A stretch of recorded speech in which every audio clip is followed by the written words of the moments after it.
होगा करीब 5,300 करोड़ रुपए का अनुपूरक बजट। उत्तराखंड सरकार का बड़ा फैसला, 7 दिन और बढ़ाया कोरोना कर्फ्यू। 31 अगस्त सुबह 6 बजे तक जारी रहेगा कोरोना कर्फ्यू। उत्तराखंड में एक दिन में 2 लाख टीके का लक्ष्य नहीं हुआ पूरा। 92,786 लोगों को ही लगाई जा सकी वैक्सीन। उत्तराखंड में नीति घाटी के जरूरतमंदों के लिए शुरू की गई हेलीकॉप्टर सेवा। टनकपुर चंपावत हाईवे पर। चंपावत टनकपुर हाईवे पर अचानक दरका पहाड़, एनएच बंद, बड़ी संख्या में लोग फंसे। उत्तराखंड में 24 घंटे में सामने आए कोरोना के 22 नए मामले, 24 लोग हुए स्वस्थ। फंगस से मिली कुछ राहत।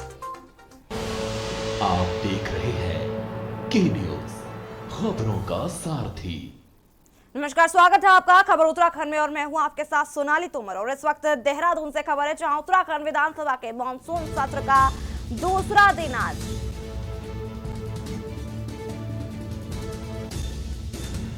सुबह 11 बजे शुरू होगी सदन की कार्यवाही। आज सदन में अनुपूरक बजट समेत कुल 7 विधेयक होंगे पेश। सड़क से सदन तक सरकार को घेरेगी कांग्रेस। देहरादून से खबर आपको दिखा रहे हैं, जहां उत्तराखंड विधानसभा के मानसून सत्र का दूसरा बजट सुबह 11 बजे शुरू होगी सदन की कार्यवाही। आपको बता दें कि करीब 5,000 करोड़ के अनुपूरक बजट के पेश होने की उम्मीद है। आज सदन में अनुपूरक बजट समेत कुल 7 विधेयक पेश होंगे। उत्तराखंड विधानसभा के मानसून सत्र का दूसरा दिन सुबह 11 बजे शुरू होगी सदन की कार्यवाही। तमाम जानकारी के लिए हमारे साथ हम संवाददाता अंकित काला हमारे साथ जुड़ चुके हैं। अंकित से जानना चाहेंगे, अंकित, आज अनुपूरक बजट पेश करने की बात सामने आ रही है और साथ ही साथ ये जो विधानसभा के मानसून सत्र का दूसरा देखने को मिल रहा है, ये पूरी जानकारी आपसे जानना चाहेंगे अंकित।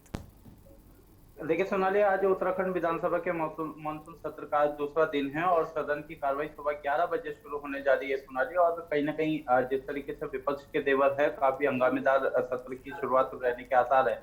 सरकार की कोशिश यही रहेगी सोनाली कि अधिक से अधिक जो विधेयक है उसको पारित कराया जा सके, जो कामकाज है उसको जल्द से जल्द निपटाया जा सके। इसके साथ ही साथ विपक्ष की ओर से कुछ रणनीति तैयार की गई है। इसके तहत बेरोजगारी, महंगाई, इसके अलावा देवस्थानम बोर्ड है, कानून है, इस तरीके से कई अन्य मुद्दे हैं जिसको लेकर के आज कांग्रेस सदन में जमकर हंगामा करने जा रही है। इसके साथ ही साथ कहीं ना कहीं विपक्ष की कोशिश होगी कि सत्ता पक्ष को पूरी तरीके से घेरा जाए और कहीं ना कहीं सदन में काफी हद तक हंगामेदार रहने के आसार है। इसके साथ ही साथ सरकार आज सदन के दूसरे दिन करीब करीब 7 विधेयकों को सदन के पटल पर रखेगी और कोशिश करेगी कि सभी जो विधेयक है उन पर आज विशेष रूप से चर्चा की जा सके। सरकार आज सदन में जो अनुपूरक बजट है, करीब करीब 5,380 करोड़ रुपए का जो अनुपूरक बजट है, जो कि अनुमानित है, इसको आज मुख्यमंत्री पुष्कर सिंह धामी शाम को 4 बजे सदन में पेश कर सकते हैं सोनाली। इसके साथ ही साथ कुल मिलाकर के 7 विधेयक आज सदन में के पटल पर रखे जाएंगे, जिसमें कि एक अनुपूरक बजट है। इसके साथ ही साथ कुछ एक जो उच्च शिक्षा से जुड़े हुए विधेयक है, इसके अलावा कृषि से जुड़े हुए विधेयक है। तो इस तरीके से टोटल आज 7 विधेयक जो है वो सदन के पटल पर रखे जाएंगे और उसको कहीं ना कहीं सरकार आज पारित कराने की कोशिश करेगी। इसके साथ ही साथ विपक्ष सदन की कार्रवाई जो सुबह 11 बजे से शुरू होगी और उसको लेकर के विपक्ष आज काफी हंगामेदार सदन के रहने के आसार है। तो कुल मिलाकर के अब से थोड़ी देर में सदन की कार्रवाई सोनाली शुरू होने जा रही है और कहीं ना कहीं सरकार इस सदन के दूसरे दिन में 7 विधेयक को करीब करीब आज पारित कराने की कोशिश करेगी। तो सदन की कार्रवाई सुबह 11 बजे शुरू होने वाली है। जी अंकित, आपसे ये भी जानना चाहेंगे, जिस तरीके से खबरें सामने आ रही है कि कांग्रेस जो है सड़क से लेकर सदन तक घेराव कर सकती है सरकार का, और साथ ही साथ सत्ता पक्ष को घेरने के विपक्ष ने रणनीति भी बना ली है। देखिए सोनाली, उत्तराखंड में अगले साल विधानसभा का चुनाव होना है। अब विपक्ष का आरोप ये है कि जब से सत्ता में बीजेपी की सरकार आई, चाहे वो मतलब केंद्र की सरकार हो, चाहे वो फिर राज्य की सरकार हो, दोनों ही जी सरकार में जनता को काफी निराशा हाथ लगी। तो कांग्रेस का आरोप ये है कि जब से राज्य में भारतीय जनता पार्टी की सरकार स्थापित हुई है, तब से आम जनमानस काफी हद तक परेशान है। और सबसे बड़ी जो दिक्कत है वो जी पेट्रोल डीजल के दाम जिस तरीके से बढ़ रहे हैं, उससे आम जनमानस काफी हद तक परेशान है। कोरोना काल में अधिकांश लोगों की नौकरियां, जो रोजगार है, वो पूरी तरीके से ठप पड़ चुके हैं। इसके साथ ही साथ जो रसोई गैस के दाम लगातार बढ़ रहे हैं, पेट्रोल डीजल के दाम लगातार बढ़ रहे हैं, तो इन सब विषयों को लेकर के कांग्रेस पार्टी काफी नाराज है। और इस सब को लेकर के आज कांग्रेस पार्टी बड़े स्तर पर सरकार के खिलाफ विरोध प्रदर्शन करने जा रही है। आज सदन के भीतर सत्ता पक्ष से विपक्ष कहीं ना कहीं सवाल जवाब करेगा और कहीं ना कहीं सरकार से इस बाबत से पूछा जाएगा कि आखिर आप महंगाई को कम करने के लिए, राज्य के विकास के लिए, आम जनमानस के लिए क्या कुछ कोशिश कर रहे हैं। तो इन सब विषयों को लेकर के विपक्ष ने एक तैयारी करी है सोनाली, की जिसके तहत आज सदन में काफी हंगामेदार जी रहने के आसार हैं। और अगले साल चूंकि विधानसभा का इलेक्शन भी आ रहा है, तो ऐसे में कहीं ना कहीं विपक्ष सत्ता पक्ष को पूरी तरह से घेरने की कोशिश करेगा। और सदन से सड़क तक आज हमें काफी हद तक हंगामा देखने को मिलेगा। और कई सारी, चाहे वो बेरोजगारी का मामला है, चाहे फिर वो महंगाई का मामला है, देवस्थानम बोर्ड की बात करें, चाहे अन्य मुद्दों की बात करें, कोरोना में सरकार ने जिस तरीके से इस सब चीजों को टैकल करा है, इन सब विषयों को लेकर के आज कांग्रेस पार्टी सदन में इन सभी मुद्दों को लेकर के सदन में उठाएगी। और कहीं ना कहीं सत्ता पक्ष इस सब मामले को लेकर के विपक्ष का जो जवाब है उसको देने की कोशिश सत्ता पक्ष भी करेगा। तो बहरहाल आज देखना होगा सोनाली की दूसरे दिन में सदन में किस तरीके का कामकाज देखने को मिलता है। और विपक्ष के जिस तरीके से तेवर है, उससे ये माना जा रहा है कि सदन की कार्रवाई काफी हद तक हंगामेदार रह सकती है सोनाली। जी जी अंकित, जिस तरीके से तीरथ पुरोहित भी अपनी मांगों को लेकर के सामने आ रहे हैं और उन्होंने भी धरना प्रदर्शन किया, उनका भी लगातार प्रदर्शन देखने को मिला, उसको लेकर के क्या आगे हो सकता है सदन में? आज विपक्ष की ओर से ये तैयारी रहेगी कि जो देवस्थानम बोर्ड है, जिसको लेकर के सरकार अब तक कोई निर्णय नहीं ले पाई है सोनाली, तो इस देवस्थानम बोर्ड को कांग्रेस के विधायक है, वो इसको बड़ी जोर शोर के साथ उठाने जा रहे हैं। सत्ता पक्ष से पूछा जाएगा कि आखिर देवस्थानम बोर्ड को लेकर के सत्ता पक्ष क्या कार्रवाई कर रहा है। हालांकि सरकार का तर्क ये है कि उनकी ओर से हाई पावर कमेटी का गठन किया गया है, लेकिन तीर्थ पुरोहित इस सब बिंदु को लेकर के काफी नाराज है। उनका कहना है कि अब जो विधानसभा का इलेक्शन है उसमें कोई बहुत ज्यादा समय नहीं है और सभी मुख्यमंत्री एकाएक जो भी सत्ता में काबिज हो रहे हैं, सभी सिर्फ आश्वासन दे रहे हैं, तो आगे इससे आगे कोई खास कार्रवाई नहीं हो रही है। इसको लेकर के तीर्थ पुरोहितों में काफी नाराजगी है सोनाली। और आज हमें लगता है कि जो 5 दिनों का जो विधानसभा का सत्र है, उसमें कहीं ना कहीं देवस्थानम बोर्ड का मुद्दा काफी बड़े स्तर पर उठाया जाएगा। और कोशिश कांग्रेस पार्टी की रहेगी कि कहीं ना कहीं सत्ता पक्ष को इस पूरे मामले को लेकर के घेरा जा सके। इसके साथ ही साथ तीर्थ पुरोहितों की अगर हम बात करते हैं सोनाली, तो तीर्थ पुरोहित भी अपनी विभिन्न मांगों को लेकर के आंदोलन कर रहे हैं और काफी नाराजगी तीर्थ पुरोहितों में देखने को मिल रही है। तो देखना होगा कि आज सत्ता पक्ष की ओर से क्या कुछ जवाब दिया जाता है। लेकिन कुल मिलाकर के विधानसभा चुनाव से पहले मोटा माटी जो जनहित से जुड़े हुए मुद्दे हैं, इसको लेकर के कांग्रेस पार्टी कहीं ना कहीं विधानसभा चुनाव से पहले सत्ता पक्ष को घेरने की पूरी तैयारी के मोड में दिखाई दे रही है। जी जी अंकित, इस पूरी जानकारी के लिए आपको बहुत बहुत शुक्रिया। आपको बता दें कि आज सड़क से सदन तक सरकार को घेर सकती है कांग्रेस। और उत्तराखंड विधानसभा के मॉनसून सत्र का दूसरा दिन आज है। अनुपूरक बजट पेश होगा, सुबह 11 बजे शुरू होगी सदन की कार्यवाही।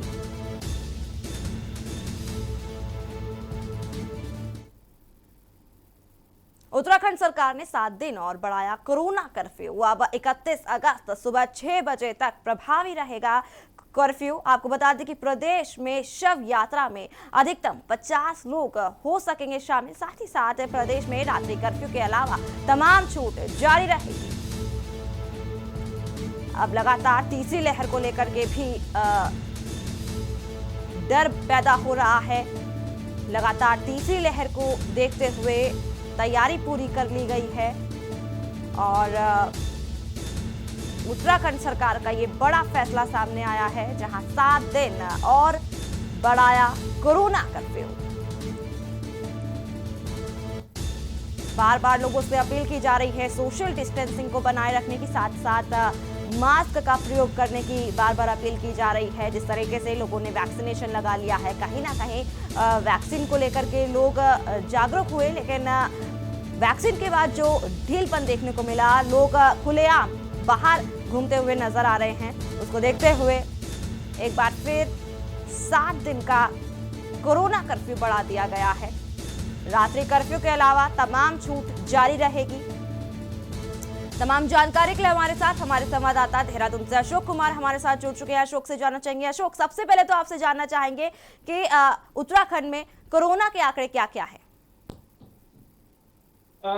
देखिए, बिल्कुल सोनाली, अगर हम वर्तमान समय की बात करते हैं तो हालात काफी नियंत्रण में आ चुके हैं और इन्हीं हालातों के नियंत्रण में आता देख राज्य सरकार लगातार जैसे जैसे हालात नियंत्रण में आ रहे हैं तो कोविड कर्फ्यू में ढील लगातार सरकार द्वारा दी जा रही है। क्योंकि अगर हम देखें तो आज भी, लेकिन यहाँ पर एक बात अगर यहाँ सामने आती है तो हालात लगातार नियंत्रण में आ रहे हैं, उसी को देखते हुए राज्य सरकार द्वारा ढील तो दी जा रही है, लेकिन अभी तक कोविड कर्फ्यू को पूरी तरह से खोला नहीं गया है। पड़ोसी राज्य उत्तर प्रदेश की अगर हम बात करते हैं तो जिस तरह से वहां पर लॉकडाउन में उसमें पूरी तरह से छूट दे दी गई है, तो ऐसे कयास लगाए जा रहे थे कि अब उत्तराखंड सरकार भी पूरी तरह से छूट देने जा रही है। लेकिन जैसे हाल ही की अगर हम बात करते हैं तो हाल ही में भी अभी वर्तमान में तकरीबन 300 एक्टिव केस प्रदेश में हैं, तो इसी को ध्यान में रखते हुए अभी भी राज्य सरकार की सहमति पूरी तरह से लॉकडाउन को खोलने पर नहीं बनी है। क्योंकि सरकार का कहीं ना कहीं कहना है, क्योंकि उत्तराखंड राज्य हम जिस तरह से पता है कि पर्यटक स्थल है, अन्य राज्यों से विभिन्न प्रदेशों से यहाँ पर पर्यटक बड़ी संख्या में आते हैं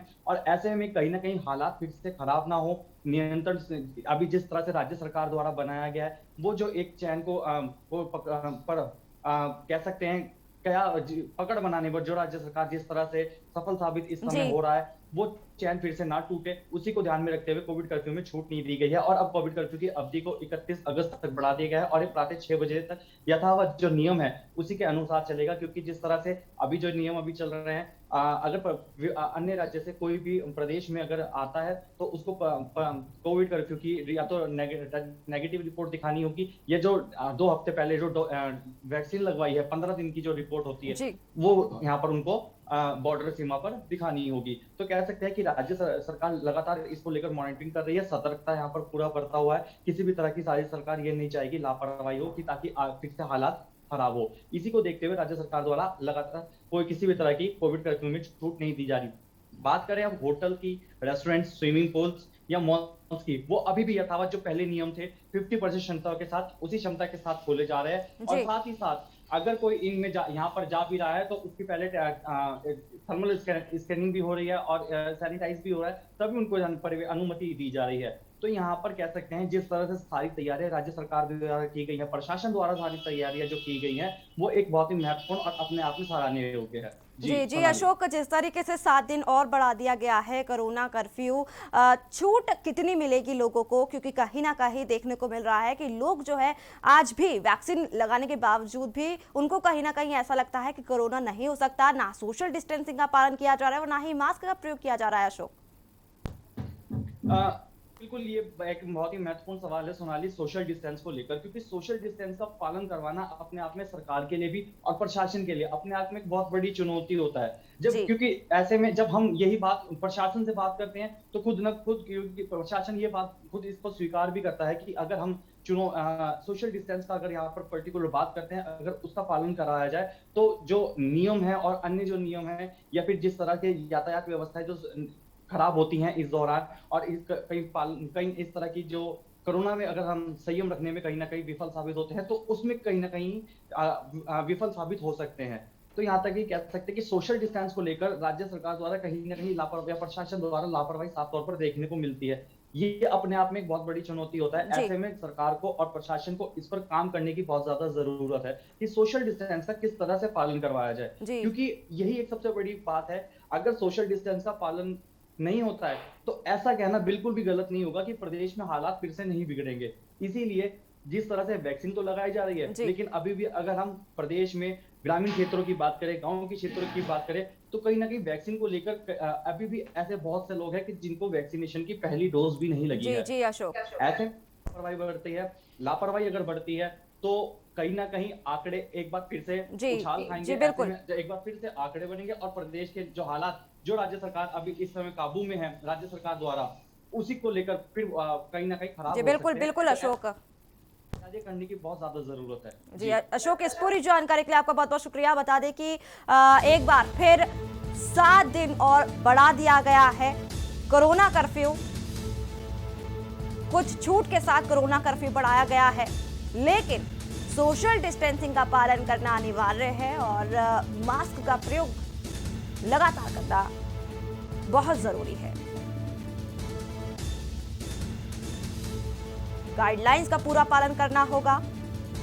बड़ा फैसला उत्तराखंड सरकार का, 7 दिन और बढ़ा दिया गया है कोरोना कर्फ्यू।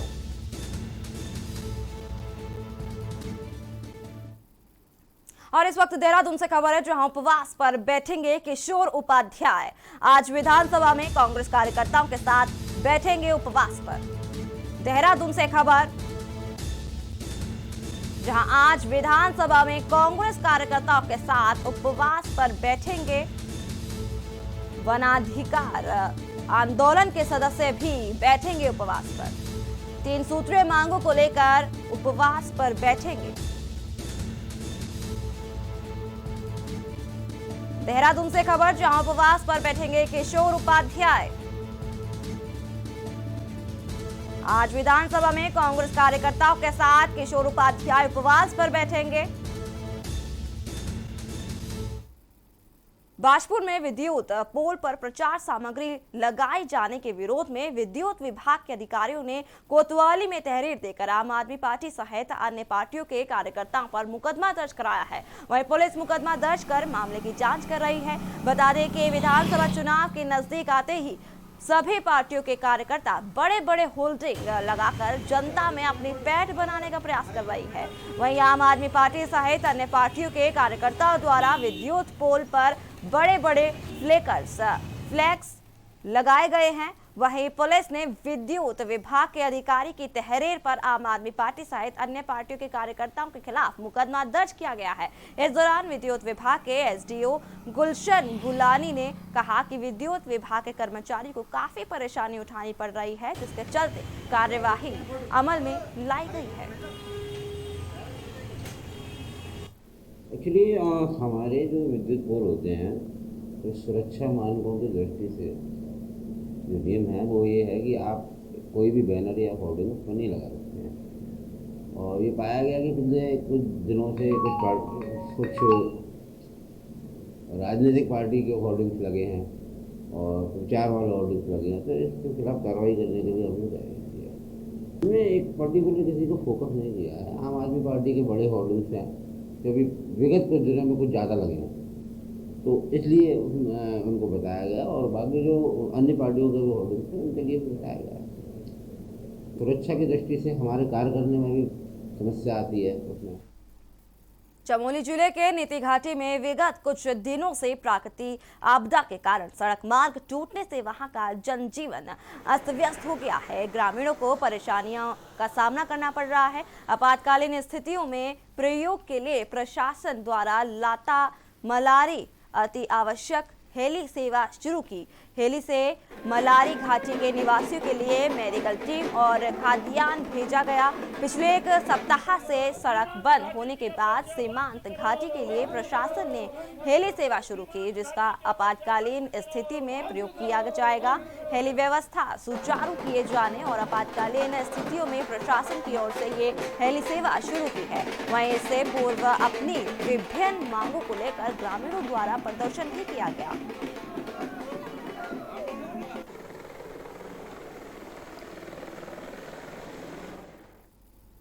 आप नेता द्वारा कराए जा रहे अवैध खनन पर प्रशासन ने आखिर अपना चाबुक चला दिया है और अवैध रूप से निकाले गए उपखनिज की पैमाइश कर करीब 3.5 लाख की पेनल्टी लगाई गई है। आप नेता के सगे भाई की भूमि पर अवैध रूप से नदी से निकाले गए उपखनिज से भरने का कार्य किया जा रहा था, जिसमें सीधे तौर पर आप नेता का अवैध खनन से कनेक्शन था। नेताजी सिर्फ अपने रसूख के बल पर दिन दहाड़े अवैध खनन कर अपने भाई की भूमि पर अवैध खनन का उपखनिज का भंडारण कर रहे थे। वहीं पहले भी जब खबर दिखाई गई थी तो अब आप नेता ने सोशल मीडिया पर जमकर हंगामा काटा और मीडिया पर भ्रामक खबर प्रशासित करने का आरोप भी लगाया था, जबकि जांच में स्पष्ट हो गया कि आप नेता के भाई की ही भूमि पर अवैध खनन का उपखनिज भंडारण किया जा रहा था, जिसमें लाखों की पेनल्टी लगाई गई है। ये आपके माध्यम से ही हम लोगों को खबर आई थी, जिसमें राजस्व विभाग की जो टीम है उसको हम लोगों ने भेजा था निरीक्षण के लिए। इसमें हमारा 3,78,000 का टोटल इनके ऊपर जुर्माना किया गया है। इनके द्वारा अपने जो भूमि है उससे बिना परमिशन लिए हुए इनके द्वारा अवैध रूप से खनन किया जा रहा था। और ये जो व्यक्ति हैं जिनके नाम पे ये भूमि है ये। और यहाँ रुकेंगे एक छोटे से ब्रेक के लिए, जल्द हाजिर होंगे। आप देख रहे हैं के न्यूज, खबरों का सारथी। जुबान के लिए उड़ चला गैरों की ज़मीं पर, खुशबू अपने पन की ढूंढता औरों की ज़मीं पर, मेरी माटी की ये जुबान, मेरी माटी की ये जुबान है मुझसे दूर मिलो दूर, पर ये दिल है कि चख रहा है उन्हीं अल्फाजों का नूर नूर और नूर। दूर कितना भी जा, इस जुबान से दूर ना जा पाओगे। विमल, बोलो जुबान केसरी। आप देख रहे हैं के न्यूज, खबरों का सारथी। स्वागत है आपका। उधम सिंह नगर के सीमांत क्षेत्र खटीमा के पकड़िया गांव में उपजे एक विवाद के मामले में माहौल बिगड़ने की आशंका पर पहुंची पुलिस ने भाजपा कार्यकर्ता सहित अन्य ग्रामीणों के साथ अभद्र व्यवहार करते हुए लाठीचार्ज किया। गौरतलब है कि पकड़िया गांव में एक विवाद में माहौल बिगड़ता देख खटीमा भाजपा नगर उपाध्यक्ष संजय पिलखियाल ने शांति व्यवस्था बनाने के लिए पुलिस को फोन किया, जिस पर एसआई ललित चौधरी द्वारा अपनी टीम के साथ मौके पर पहुंचकर भाजपा नेता संजय पिलखवाल और अन्य ग्रामीणों के साथ गाली गलौज करते हुए मारपीट शुरू की थी, जिससे ग्रामीणों में भारी आक्रोश व्याप्त हो गया। आक्रोशित लोगों ने थाने पहुंचकर मौके पर उपस्थित सीओ मनोज ठाकुर का घेराव किया। साथ ही साथ उक्त मामले की जांच कर दोषी पुलिसकर्मियों के खिलाफ उचित कार्रवाई करने की गुहार लगाई।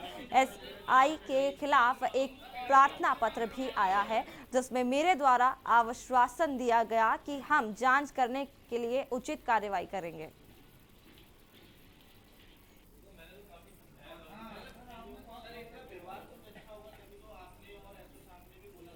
ऐसा मामला था, बीच में एक लड़की का थोड़ा मैटर हो गया था, उसमें लड़के को ऊपर मुकदमा भी हो गया। वो कल ही जमानत पे बाहर आया, तो उसके बाद वो लड़की दोबारा उसके घर पे आके बोली थी मैं यहीं रहूँगी। तो उसके बाद गांव में थोड़ा लफड़ा होने लगा, तो मैंने एसओ साहब को फ़ोन किया था कि ऐसा ऐसा हो रहा, आप 2 कांस्टेबल भेज के माहौल शांत करवा दीजिए। तो जो एसओ साहब दरोगा जी आए थे और 2 सिपाही आते, उन्होंने तुरंत आते ही तो कुछ बातचीत नहीं, कुछ पूछना नहीं, मेरे ऊपर लाठी चार्ज हुआ तुरंत। जनकैया में पकड़िया क्षेत्र के कुछ लोग इकट्ठा हुए थे और उनका कहना था कि पुलिस द्वारा जो है उनके साथ अभद्र व्यवहार किया गया है और मारपीट करी गई है। इस संबंध में हमारे द्वारा उन्हें समझाया गया और उनसे जो संबंधित एसआई थे उनके खिलाफ एक उन्होंने प्रार्थना पत्र दिया है, जिसमें मेरे द्वारा आश्वासन दिया कि इसमें जांच करके हम उचित कार्रवाई करेंगे। इससे इस बात पर इन लोगों द्वारा वहाँ से अपना प्रस्थान किया। एक और जहां ग्रामीण विकास की राह देख रहे हैं, वहीं दूसरी ओर मुख्य विकास अधिकारी उत्तरकाशी और जिला विकास अधिकारी कार्यालय इन विकास कार्यों में रोड़ा बनते नजर आ रहे हैं। पूरा मामला उत्तरकाशी जिले का है, जहां जीरो टॉलरेंस का झांसा देकर नवंबर 2020 में जिले के सभी मनरेगा कनिष्ठ अभियंताओं का स्थानांतरण और एक ब्लॉक से दूसरे ब्लॉक में कर दिया गया था। लेकिन अचानक 6 महीने में फिर से जीरो टॉलरेंस ने यूं टर्न लिया कि नौगांव ब्लॉक सभागार में ब्लॉक के सभी प्रधान और क्षेत्र पंचायत सदस्यों ने जिला विकास अधिकारी को लिखित ज्ञापन सौंपा, जिसमें मनरेगा परिपाटी की सुधारने की बात कही है। साथ ही साथ ये भी अल्टीमेट दिया है कि यदि कनिष्ठ अभियंताओं को का स्थानांतरण यथावत नहीं रखा जाता है तो जनप्रतिनिधियों के द्वारा ब्लॉक कार्यालयों में तालाबंदी कर दी जाएगी। पहले तो 5 साल हमारा कार्यकाल रहता है, वो तो 1 साल 2 साल तो कोरोना में ख़त्म हो गया है। लोगों को रोज़गार भी देना है गांव में, जो कि काफ़ी लोग गांव में परेशान है। बाकी सरकार के पास तो कुछ है नहीं मनरेगा के अलावा। मनरेगा में भी हम लोग यहाँ काम करते हैं, कभी ये लोग जे का ट्रांसफ़र इधर करते हैं, कभी उधर करते हैं, लोगों को काफ़ी दिक्कत आ रही है। इसमें हमारी बात सीडीओ साहब से हुई थी कि आपने कहा इस ढंग का नहीं होना। 2 साल तो वैसे कोविड ने खा गए, अभी 7-8 महीने पहले उन्होंने ट्रांसफ़र किया जेईओ का, इधर से उधर कर दिया और फिर से यहाँ से जेईओ उधर कर, जिससे सारे काम बाधित हो रहे। कभी 2-3 महीने तो बोल रहे कि आईडी नहीं मिली है, ये उस ढंग से फिर बाधित हो रहा है। बहुत बड़ा गलत है, नहीं होना चाहिए था।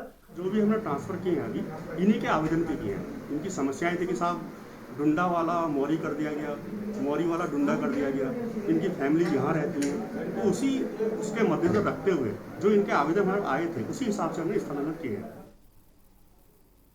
खबर उत्तरकाशी से है, जहां जिलाधिकारी मयूर दीक्षित ने राजकीय कीर्ति इंटर कॉलेज का औचक निरीक्षण किया। जिलाधिकारी ने कॉलेज की लाइब्रेरी, कंप्यूटर कक्षा, साथ ही साथ कक्षा कक्षों और कॉलेज में कोविड-19 प्रोटोकॉल का अनुपालन को लेकर निरीक्षण किया। राजकीय इंटर कॉलेज के पुस्तकालय में पुरानी एडिशन की किताबें पाई गई। छात्रों को नई एडिशन की किताबें नहीं खरीदने पर जिलाधिकारी ने 3 साल में खरीदी गई किताबों की सूची उपलब्ध कराने के निर्देश दिए हैं। रुचिपूर्ण और प्रतियोगी परीक्षाओं से संबंधित पुस्तकों आदि के लिए सीनियर छात्रों से लिखित रूप में लिया जाए। साथ ही साथ उन्हें इस प्रकार की किताबें की जरूरत है, इसके लिए कॉलेज की ओर से सभी छात्रों को एक सर्कुलर जारी करने के निर्देश भी दिए हैं, ताकि छात्र आने वाली प्रतियोगिता परीक्षा की भी तैयारी कर सकें।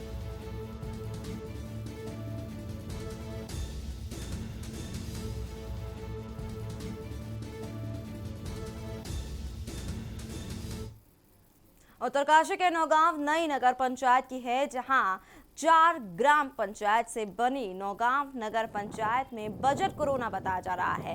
इस नगर पंचायत की आबादी लगभग 7,000 से अधिक बताई जा रही है और इसका क्षेत्रफल लगभग 7 किलोमीटर से अधिक का है और 7 वार्ड भी है। नगर पंचायत अध्यक्ष शशि मोहन राणा का कहना है कि इस नगर पंचायत में हमें जो आज तक बजट मिला उसमें हमने सीसीटीवी कैमरे और स्ट्रीट लाइट को प्राथमिकता के आधार पर इस कार्य को किया है। साथ ही इस नगर पंचायत की समस्याओं को लेकर पूर्व में मुख्यमंत्री और शहरी विकास मंत्री को भी यहाँ की समस्याओं से भी अवगत करा चुके हैं। इस नगर पंचायत को लगभग 6 वर्ष से अधिक का समय हो चुका है, लेकिन अभी काफी चुनौतियां अभी बाकी है।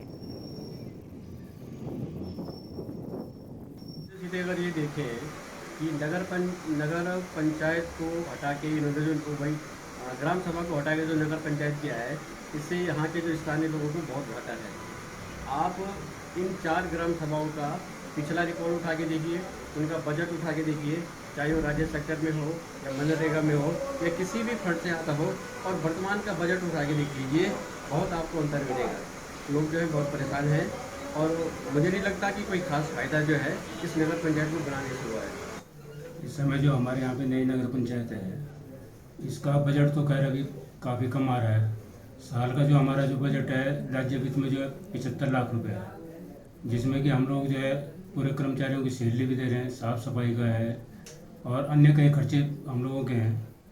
तो अभी जो है बजट का तो खैर स्थिति बहुत कम है यहाँ पे, और मैं इसमें बार बार जो है मुख्यमंत्री जी से भी मिला हूँ, माननीय शहरी विकास मंत्री जी भी कई बार लिख के भी दिया है, मिला हूँ कि भाई हम लोगों को जो है नई नगर पंचायत और बजट इसमें बढ़ना चाहिए। खबर उत्तराखंड में फिलहाल इतना ही। बाकी की तमाम खबरों को जानने के लिए आप देखते रहिए के न्यूज़ इंडिया।